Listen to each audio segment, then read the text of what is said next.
ಸನಾತನದ ನಾಶ ಯಾರಿಂದಲೂ ಸಾಧ್ಯವಿಲ್ಲ. ಪರಿಶುದ್ಧ ಪ್ರೇಮಕ್ಕೆ ವಿರೋಧವಿಲ್ಲ. தத்தாத்ரேயா ಹೊಸಬಾಳೆ ஸ்பஷ்டனே.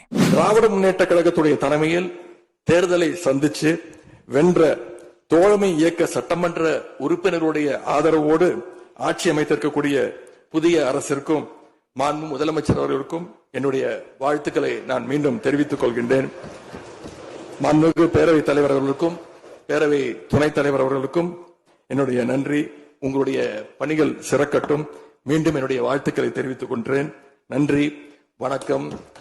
வெல்க தமிழ், வாழ்க தமிழ்நாடு. ಮಕ್ಕಳೇ ಪಿರಿಕುಂ ಸನಾತನಂ ನಿಶ್ಚಯಂ ಒಳಿಕಪಡ வேண்டும்.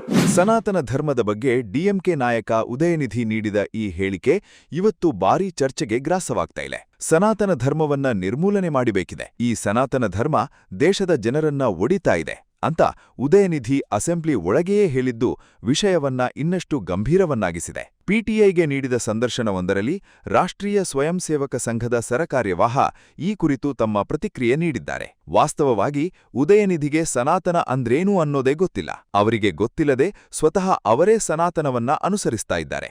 ಸನಾತನ ಅಂದ್ರೆ ಮೇಲ್ವರ್ಗದ ಸುಪ್ರಿಮಸಿ ಅಂತ ಉದಯನಿಧಿ ಭಾವಿಸಿದಂತಿದೆ. ಆದ್ರೆ ಒಂದಂತೂ ಸ್ಪಷ್ಟ, ಸನಾತನವನ್ನ ಯಾರಿಂದಲೂ ಅಳಿಸಲು ಸಾಧ್ಯವಿಲ್ಲ ಎಂದು ಅವರು ತಮ್ಮ ಅಭಿಪ್ರಾಯವನ್ನ ಮಂಡಿಸಿದ್ದಾರೆ.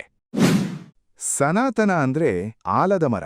ಸನಾತನ ಎಂದರೆ ಶಾಶ್ವತವಾಗಿ ಇರುವುದು. ಅದು ಆಲದ ಮರದಂತೆ 100-200 ವರ್ಷ ಆದರೂ ಮರ ನಿಂತಿರುತ್ತೆ. ಕಾಂಡ ಹಳೆಯದು, ಆದರೆ ಪ್ರತಿ ಋತುವಿನಲ್ಲಿ ಹೊಸ ಎಲೆ ಹೂ ಬರುತ್ತೆ. ಮರ ಯಾವಾಗಲೂ ತಾಜಾ, ನಿತ್ಯನೂತನ, ಚಿರಪುರಾತನ.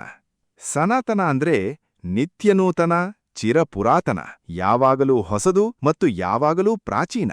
ಇದು ನಮ್ಮ ನಾಗರಿಕತೆಯ ಅದ್ಭುತ ಸಂಯೋಜನೆ. ಧರ್ಮವಲ್ಲ, ಮೌಲ್ಯ. ಸನಾತನ ಈ ರಾಷ್ಟ್ರದ ಆತ್ಮ ಮತ್ತು ಚೈತನ್ಯ. ಇದು ಧಾರ್ಮಿಕ ಆಚರಣೆಯಲ್ಲ, ಒಂದು ಮೌಲ್ಯ ಮತ್ತು ಇದು ವಿಶ್ವ ದೃಷ್ಟಿಕೋನ. ಇಷ್ಟೇ ಅಲ್ಲ, ಹಿಂದೂ ಧರ್ಮ ಎದುರಿಸ್ತಾ ಇರೋ ಅನೇಕ ಸವಾಲುಗಳ ಬಗ್ಗೆಯೂ ಹೊಸಬಾಳೆ ವಿಸ್ತೃತವಾಗಿ ಮಾತಾಡಿದ್ದಾರೆ. ಆರ್ಎಸ್ಎಸ್ ಅಂತರ್ಧರ್ಮ ವಿವಾಹದ ವಿರೋಧಿಯಲ್ಲ, ಆದರೆ ಲವ್ ಜಿಹಾದ್ ದೇಶಕ್ಕೆ ಆತಂಕಕಾರಿ. ಈ ಸಂದರ್ಶನದಲ್ಲಿ ದತ್ತಾತ್ರೇಯ ಹೊಸಬಾಳೆ ಲವ್ ಜಿಹಾದ್ ಬಗ್ಗೆ ಆರ್ಎಸ್ಎಸ್ ನಿಲುವನ್ನು ಸ್ಪಷ್ಟ ಮಾತುಗಳಲ್ಲಿ ವಿವರಿಸಿದ್ದಾರೆ. ಅಂತರ್ಧರ್ಮ ವಿವಾಹ ಅಥವಾ ಪ್ರೇಮವನ್ನ ಆರ್ಎಸ್ಎಸ್ ಯಾವತ್ತೂ ವಿರೋಧಿಸಿಲ್ಲ. ಇಲ್ಲಿ ವಿರೋಧ ಇರುವುದು ಇಸ್ಲಾಮಿಕ್ ವಿಸ್ತರಣಾವಾದದ ಅಂಗವಾಗಿ ಹುಟ್ಟಿಕೊಳ್ಳುವ ದುರುದ್ದೇಶದ ಪ್ರೇಮಕ್ಕೆ. ಹಿಂದೂ ಯುವತಿಯರನ್ನ ಗುರಿಯಾಗಿಸಿಕೊಂಡು ನಡೆಸುವ ಇಂತಹ ಪ್ರಯತ್ನಗಳಿಗೆ ಆರ್ಎಸ್ಎಸ್ ವಿರೋಧ ಇದೆ. ಲವ್ ಜಿಹಾದ್ ಅನ್ನೋ ಪದ ಆರ್ಎಸ್ಎಸ್ ಪದ ಅಲ್ಲ. ಈ ಪದವನ್ನ ಕೇರಳ ಹೈಕೋರ್ಟ್ ಸೇರಿದಂತೆ ಅನೇಕ ನ್ಯಾಯಾಧೀಶರೇ ಬಳಸಿದ್ದಾರೆ.